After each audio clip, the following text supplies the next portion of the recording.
Police officer Praveen Michael की posting एक नए पुलिस स्टेशन में होती है, जहां पे एएसआई मनियन उनको ट्रेनिंग देते हुए पुलिस स्टेशन के तौर तरीके सिखाते हैं। अब केरला में इलेक्शन का जोर है, इसलिए 24 घंटे पुलिस अलर्ट पर है। ऐसे सेंसिटिव मौके पे कोई भी आपत्तिजनक घटना न हो जाए, इसलिए सारे पुलिस ऑफिसर्स को स्ट्रिक्ट ऑर्डर मिले हुए हैं। बीजू नाम का लोकल गुंडा, जो कि पुलिस ऑफिसर सुनीता का रिश्तेदार भी है, उसको इंस्पेक्टर साहब ने आज पुलिस स्टेशन बुलाया है। आपसी झगड़ों की वजह से वो काफी समय से सुनीता और उसके परिवार को परेशान किए जा रहा है, जिसकी कंप्लेंट सुनीता पुलिस स्टेशन में कर देती है और आज बीजू को पुलिस स्टेशन बुलाया गया है। छोटी जाति से होने के कारण बीजू का वहाँ के दलित लीडर के साथ काफी उठना बैठना है और पुलिस को पता है कि और पॉलिटिकल सपोर्ट की वजह से ही बीजू अपनी ये गुंडागर्दी को अंजाम दे पाता है। बीजू पुलिस स्टेशन में शराब पी के आता है और वहाँ जब वो अपनी धौंस जमाने लगता है, तब इंस्पेक्टर प्रवीण और एएसआई मनियन उसे अच्छा सबक सिखाते हैं और उसे जेल में डाल देते हैं। पर दलित पार्टी का सपोर्ट होने की वजह से उन्हें उसे वहाँ से छोड़ना पड़ता है। पर बीजू को अरेस्ट करने के टाइम वहाँ एएसआई मनियन और बीजू के आदमियों में हाथापाई हो जाती है, जिस दौरान एएसआई मनियन गुस्से में अपनी पिस्तौल निकाल लेते हैं और ये सारी घटना बीजू के आदमी अपने फोन पे रिकॉर्ड कर लेते हैं। अब इस वीडियो के मीडिया में आ जाने की वजह से पुलिस की काफी थू-थू होती है, क्योंकि एक तो इलेक्शंस का टाइम चल रहा है और ऊपर से दलित समाज के आदमी पे इस तरह हाथ उठाना और उनके साथ हाथापाई करना सरकार के लिए काफी गलत साबित हो सकता है, जिसकी वजह से केरला के सीएम पुलिस ऑफिसर्स को स्ट्रिक्ट ऑर्डर देते हैं और बीजू को छोड़ने के लिए कहते हैं। अब कुछ दिनों बाद एएसआई मनियन बाकी पुलिस ऑफिसर्स के साथ एक शादी का फंक्शन अटेंड करने जा रहे हैं। वो प्रवीण को भी बोलते हैं कि वो भी उनके साथ चले और प्रवीण उनको मना नहीं कर पाता और उनके साथ उस फंक्शन में पहुंच जाता है, जहां पहुंच के सारे पुलिस ऑफिसर्स पार्टी के मूड में आ जाते हैं। थोड़ी थोड़ी शराब पीने के बाद एएसआई मनियन, प्रवीण और एएसआई मनियन का भतीजा राहुल घर के लिए निकलते हैं। क्योंकि मनियन और प्रवीण शराब पी के गाड़ी नहीं चला सकते, इसलिए वो राहुल को अपने साथ लाए हैं और उसे बोलते हैं कि आज गाड़ी राहुल तुम चलाओगे। शादी में ऑफिसर सुनीता उनसे लिफ्ट मांगती है अपने घर तक छोड़ने के लिए और गाड़ी में ये चारों लोग घर की तरफ निकल पड़ते हैं। आधे रास्ते में पहुंच के उनकी गाड़ी की टक्कर एक मोटर बाइक से हो जाती है। वो गाड़ी से उतर के उस मोटर बाइक वाले को बचाने जाते हैं और एएसआई मनियन उस मोटर बाइक चलाने वाले को पहचान लेते हैं। ये आदमी कोई और नहीं बल्कि बीजू का दोस्त जैन है और उस दिन पुलिस स्टेशन में जैन ही वही शख्स था जिसने एएसआई मनियन की वो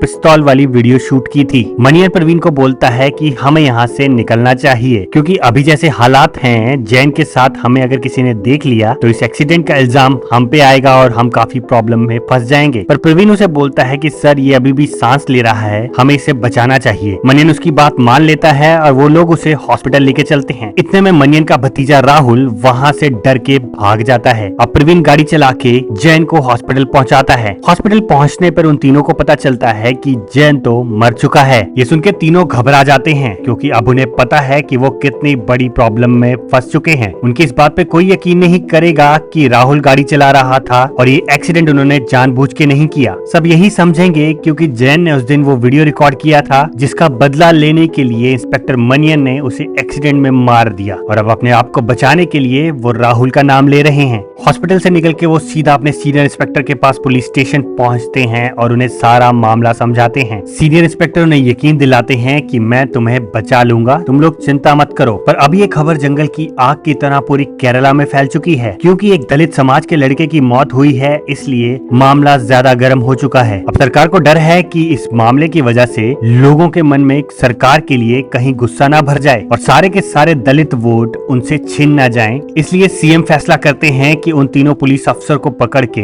जेल में बंद कर दिया जाए। ये बात सीनियर इंस्पेक्टर को पता चलती है और वो बहुत चालाकी से मनियन, प्रवीण और सुनीता को पकड़ने की कोशिश करते हैं। पर मनियन ये बात समझ जाता है कि अब ये उन्हें पकड़ के लॉकअप में बंद करने वाले हैं, इसलिए वो उन तीनों के साथ वहाँ से भाग निकलता है। मनियन को पता है कि निर्दोष होने के बावजूद भी अगर पॉलिटिकल प्रेशर के चलते पुलिस ने उन्हें पकड़ लिया तो वो अपने आप को कभी भी निर्दोष साबित नहीं कर पाएंगे, इसलिए उस समय उन्हें वहाँ से भागना ही सही लगता है। अब प्रवीण के दोस्त की मदद से वो लोग वहाँ से भाग के मुन्नार पहुँचते हैं, जहाँ एएसआई मनियन का एक दोस्त उन्हें अपने घर पे रुकवाता है। अब दूसरी तरफ पुलिस स्टेशन में हफरा तफरी मची हुई है। सारे पुलिस वाले इसी खोज में हैं कि मनियन और परवीन आखिर भागे कहां पे। चीफ मिनिस्टर साहब भी इस केस में इन्वॉल्व हो जाते हैं और उन पे पॉलिटिकल प्रेशर बढ़ता ही जा रहा है। उनके लिए दलित समाज के वोट जीत हार का फैसला कर सकते हैं, इसलिए वो दलित समाज को नाराज नहीं करना चाहते। ये केस सीबीआई को सौंप दिया जाता है और एसपी अनुराधा इस केस की कमान संभालती हैं। सारे आने जाने वाले रास्तों पे सख्त नाकाबंदी कर दी जाती है। मनियन, प्रवीण और सुनीता के घर वालों से भी पूछताछ होती है और अनुराधा प्रवीण के उस दोस्त को पकड़ने में कामयाब हो जाती है जिसने उनकी मदद वहां से भागने में की थी। वो अनुराधा को प्रवीण और उसके साथियों की लोकेशन बता देता है और लोकेशन का पता चलते ही अनुराधा मुन्नार की तरफ निकल पड़ती है। गांव पहुंचने पर अनुराधा और उसकी टीम मनियन और उसके साथियों को ढूंढने में लग जाती है। जगह जगह पूछताछ होती है और लोगों को उनकी फोटोज भी दिखाई जाती हैं, पर अभी तक उनको कोई भी पुख्ता सबूत नहीं मिल पाया है। दूसरी तरफ मनियन दिन रात शराब के नशे में धुत रहने लग जाता है। प्रवीण उसे समझाते हुए बोलता है कि सर, अगर आप इस तरह दिन रात शराब पीते रहेंगे तो हम इस केस से अपने आप को कैसे छुड़वाएंगे। जवाब में मनियन उसे बोलता है कि मैंने इस पुलिस की नौकरी को अपने जीवन के 20 साल दे दिए, अपने परिवार को भी इतना समय नहीं दे पाया जितना इस काम को दे दिया, और आज यही पुलिस डिपार्टमेंट हमें झूठे केस में फंसा के हमेशा हमेशा के लिए जेल में बंद करने के पीछे पड़ा हुआ है। मनियन अपनी बेटी से भी बहुत प्यार करता है और उसे ये भी दुख सताया जा रहा है कि इस केस की वजह से शायद वो अपनी बेटी को फिर से कभी ना मिल पाए। अब इसी बीच मनियन का दोस्त उसे वहाँ का न्यूज़पेपर लाके देता है और न्यूज़पेपर में मनियन की बेटी की खबर छपी होती है। पुलिस वाले मनियन की बेटी को उसके डांस कंपटीशन में हिस्सा नहीं लेने देते और उसे पूछताछ के लिए पुलिस स्टेशन ले आते हैं। अपनी बेटी का बरसों का सपना इस तरह टूटते हुए देख मनियन रोने लग जाता है। उसे दुख है कि उसकी वजह से उसके परिवार को कितना कुछ झेलना पड़ रहा है। प्रवीण उसका ये दुख समझने की कोशिश करता है और उसे थोड़ा हौसला भी देता है। अनुराधा और उसके आदमी एक होटल में खाना खाने पहुंचते हैं और होटल के मालिक से मलयाली न्यूज़पेपर की मांग करते हैं। होटल का मालिक बोलता है कि वो न्यूज़पेपर तो मूर्ति ले गया। जवाब में अनुराधा पूछती है कि तुम तो कह रहे थे यहाँ कोई मलयाली रहता नहीं, तो फिर मूर्ति वो न्यूज़पेपर क्यों लेके गया। अनुराधा को शक होता है कि हो न हो ये न्यूज़पेपर मनियन, प्रवीण और सुनीता में से ही कोई पढ़ने वाला है। वो होटल के मालिक से उस आदमी के घर की लोकेशन पूछती है और चुपचाप सारी पुलिस की टीम उसके घर पहुंच जाती है। अब क्योंकि वो घर एक पहाड़ की चोटी पर है जहां से आने जाने वाले लोगों पे आराम से नजर रखी जा सकती है, इसलिए अनुराधा और उसकी टीम सही मौके का इंतजार करती है जब वो उन तीनों से नजर बचा के उस घर पे हमला कर सकें। ये खबर वो अपने सीनियर ऑफिसर को देने के लिए कॉल करती है और उन्हें बताती है कि सर, हमें उनकी लोकेशन का पता चल चुका है, बस हम सही मौके का इंतजार कर रहे हैं उन्हें पकड़ने के लिए। केरला में सीएम साहब को ये खबर पहुंचती है कि पुलिस को उन तीनों की लोकेशन का पता चल गया है। अब बढ़ते हुए पॉलिटिकल प्रेशर की वजह से सीएम साहब एसएसपी साहब को बुलाते हैं। वो उनसे पूछते हैं कि क्या तुम लोग आज उनको पकड़ लोगे। जवाब में एसएसपी बोलते हैं जी हाँ, बस हम सही मौके का इंतजार कर रहे हैं। इतना सुन के सीएम साहब एक तरकीब लगाते हैं। पुलिस वाले 3 ऐसे लोगों को मीडिया के सामने पेश करते हैं जो हूबहू मनियन, प्रवीण और सुनीता जैसे दिखते हैं। उनका चेहरा ढका हुआ है ताकि लोगों को ना पता चले कि असलियत में है कौन, और ये सब पुलिस वाले इसलिए करते हैं क्योंकि सीएम साहब पर टाइम के साथ साथ प्रेशर बढ़ता ही जा रहा था, इसलिए वो जल्दी से जल्दी इन लोगों को अरेस्ट करना चाहते थे। अब क्योंकि इनके चेहरे ढके हुए हैं, इसलिए असली मुजरिमों को पकड़ने के बाद वो लोग इनको मीडिया के सामने पेश कर देंगे। अब अनुराधा वहाँ पे सही मौके की तलाश में है, पर उसे मनियन कहीं दिखाई नहीं दे रहा। घर में सिर्फ प्रवीण और सुनीता ही हैं। अब ज्यादा समय खराब न करते हुए अनुराधा अपनी टीम के साथ छुपते छुपाते प्रवीण और सुनीता की तरफ बढ़ती है। प्रवीण उन्हें दूर से ही देख लेता है और सुनीता के साथ ऊपर जंगल की तरफ भागने लगता है।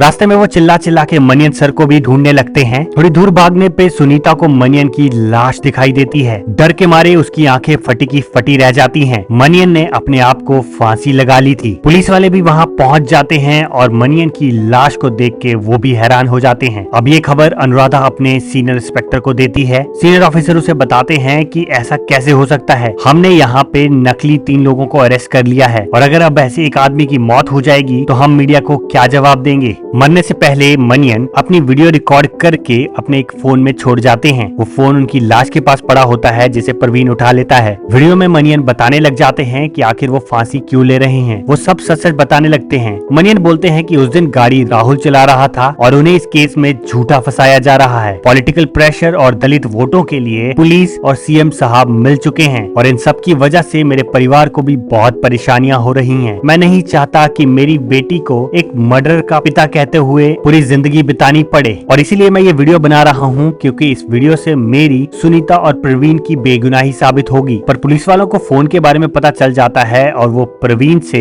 वो फोन हथिया लेते हैं। अब उन दोनों को वापस पुलिस स्टेशन ले आया जाता है, जहाँ एक पुलिस ऑफिसर उन्हें बोलते हैं कि वो ये सारा इल्जाम मनियन पे डाल दें और सरकारी गवाह बन जाएं। इससे ज्यादा फर्क भी नहीं पड़ेगा क्योंकि मनियन ऑलरेडी अपने आप को मार चुका है। ये सुन के सुनीता इस बात के लिए साफ मना कर देती है। वो कहती है कि मनियन सर ने अपने आप को फांसी सिर्फ इसीलिए लगा ली क्योंकि वो नहीं चाहते थे कि कोई उनकी बेटी को एक मर्डरर का पिता बोले, और अब ऐसा घिनौना पाप करके हम उनकी आत्मा और उनकी बेटी को और दुख नहीं पहुंचा सकते, इसलिए मैं इसमें आपका साथ नहीं दूंगी। दोनों अपनी बात पे अड़े रहते हैं और पुलिस का साथ देने से मना कर देते हैं। पुलिस के पास अब और कोई ऑप्शन नहीं बचा है और वो प्रवीण और सुनीता को मर्डर केस में अरेस्ट कर लेते हैं। मनियन की उस वीडियो का नामो निशान मिटा दिया जाता है और उसके सुसाइड को भी गलत तरीके से पेश किया जाता है, और इस तरह एक करप्ट सिस्टम के आगे ईमानदार पुलिस वालों की भी हार हो जाती है। और ये करप्ट सिस्टम और पॉलिटिशियन मिलके 3 ईमानदार आम पुलिस वालों की जिंदगियां भी खराब कर देते हैं। इसी के साथ ये कहानी यहीं पे खत्म होती है। अगर कहानी पसंद आई हो तो वीडियो को लाइक करें और ऐसी वीडियोस के लिए चैनल सब्सक्राइब भी कर लें। अब मैं आपसे मिलूंगा अगली नई वीडियो में।